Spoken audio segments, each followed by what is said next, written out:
내 삶 가운데 자주 어둠이 들이온다면 말씀과 기도의 부재가 일어났다라는 걸 점검하셔야 되고요. 두 번째는 빛을 말씀과 기도의 자리에 나아가기를 힘쓰고 있는데도 어둠이 있다. 자꾸 사로잡기가 어렵다면 그 말씀에 비추어진 내 실상을 주목하느라 빛을 또 못 보고 있는지도 몰라요. 말씀에 집중해서 나아가기 시작하면 어둠은 자연스럽게 물러가고 주님이 그 영역을 다듬어 가시고 세워 가시는 걸 경험하실 수 있을 거예요. 네, 김성규입니다. 오늘은 이제 지난 시간에 나눴었던 죄를 멀리하는 방법에 대한 이야기를 두 번째 시간으로 조금 더 이야기를 좀 나누어 보려고 해요. 죄를 멀리할 수 있는 방법, 하나님을 경외하는 것이 죄를 멀리할 수 있는 방법입니다. 근데 이제 경외라고 하는 사전적 의미는 어떤 의미를 담고 있냐면요, 공경하고 두려워하다라고 하는 사전적 의미를 갖고 있어요. 그래서 하나님을 경외한다라고 말하면 제일 먼저 떠오르는 하나님의 성품은 어떤 성품이 떠오르냐면 공의의 하나님이 제일 먼저 이미지로 떠올라요. 그래서 만약에 내가 하나님 앞에서 잘못하거나 죄를 지으면 하나님께서 심판하시고 책망하시는 그런 이미지가 딱 떠오르게 되어지는 거죠. 마치 이런 거죠. 직장 상사와 같은 두려움인 거예요.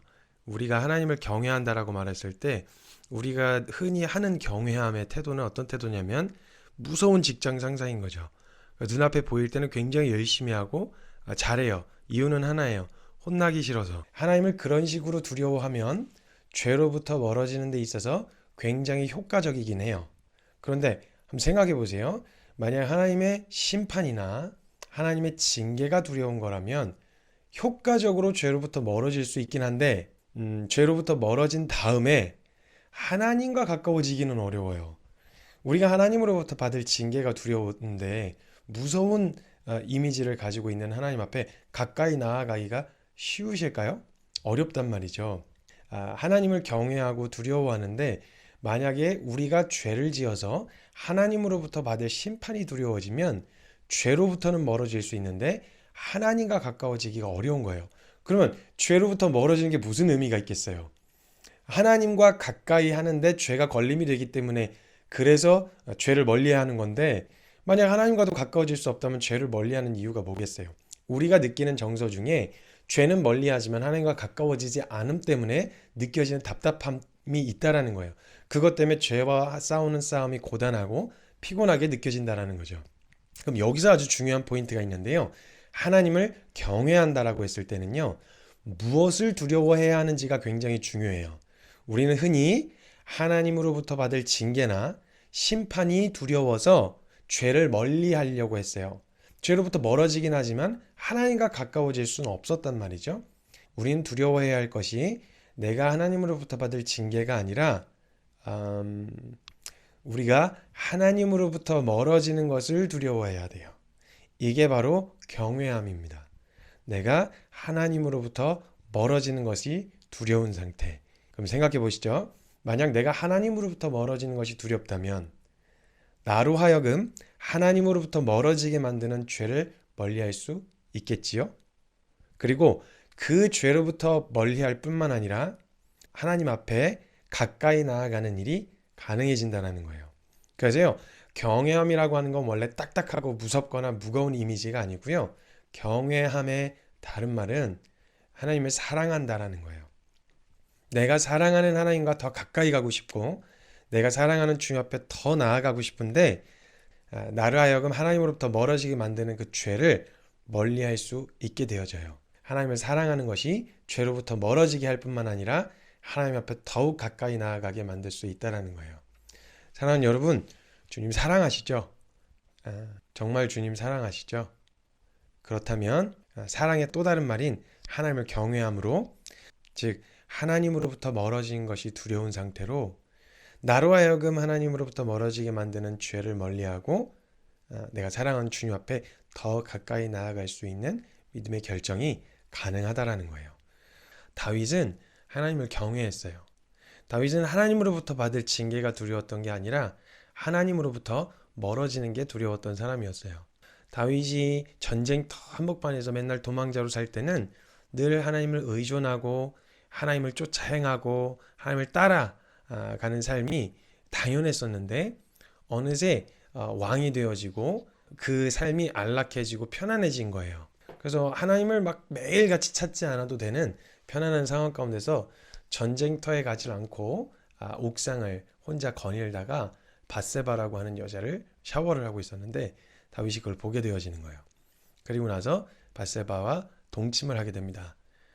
밧세바는 아주 충성스러운 종 우리아의 아내였어요. 불륜을 저질렀다는 얘기죠. 거기다가 살인 교사까지 해서 충성스러운 종 우리아를 개죽음으로 만들어요. 이게 하나님 보시기에 굉장히 악했어요. 그래서 하나님이 나단 선지자를 통해서 다윗을 책망하십니다. 그 책망하셨을 때 다윗이 물론 이거 우리가 다윗 입장에서 봐서 그렇지 우리야 가족 입장에서 이 상황을 봤다고 하면 생각해 보세요. 쳐 죽여도 시원찮을 모습인 거죠. 정말 악했어요. 나쁜 짓이었어요. 근데 다윗은 하나님을 경외했어요. 이때 다윗이 두려워했었던 건 내가 하나님으로부터 받을 징계, 내가 하나님으로부터 받을 심판, 왕의 자리를 빼앗기는 거 아닐까라고 하는 두려움이 아니었어요. 자신이 당할 불이익이 두려웠던 게 아니었어요. 그 이전 왕 사울은요, 그런 게 두려웠었거든요. 그래서 사울 왕은 하나님을 경외함보다 자신의 자리를 지키는데 더 애를 썼던 사람이었죠. 근데 다윗은 하나님을 경외했어요. 그래서 자신의 것을 지키려고 애쓰는 것보다 정말 두려웠던 건 뭐였냐면 자신이 이 일로 말미암아 하나님에게서 멀어지지 않을까 하는 게 두려워졌어요. 그래서 다윗이 시편 51편에 밧세바를 범한 다음에 쓴 시가 이렇게 기록되어 있어요. 하나님 나 용서해 주세요. 나 어떻게든 이 자리 지킬 거예요. 이런 고백이 아니라 이렇게 이야기해요. 하나님 제가 죄 중에 잉태되었어요. 저 죄인이에요. 존재적으로 죄인이에요. 네, 하나님 한 가지 주님 앞에 강구하고 싶은 것이 있어요. 하나님 이 일로 나를 주님 앞에서 멀리 하지 마시고 주의 성령을 내게서 거두지 마옵소서. 다윗은 왕위를 지키고 싶었던 게 아니었어요. 진짜 두려워했던 게 뭐였냐면 이 일 때문에 하나님으로부터 멀어지는 게 두려웠어요.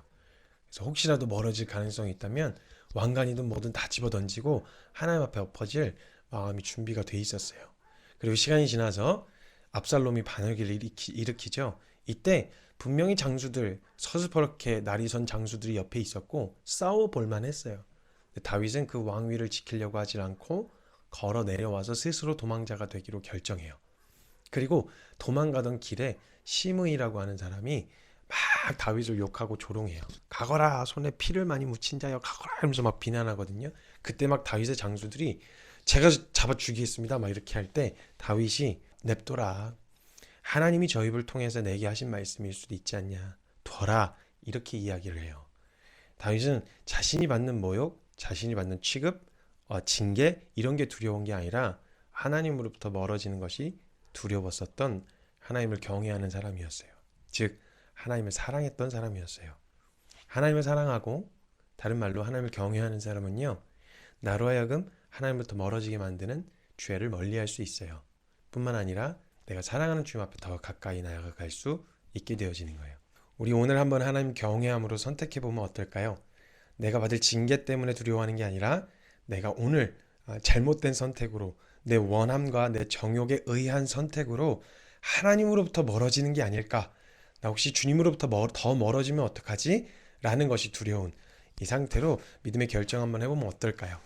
우리가 주님께서 가르쳐 주시고 보여주신 만큼 그 순종의 걸음을 옮기시는 하루가 되셨으면 좋겠습니다.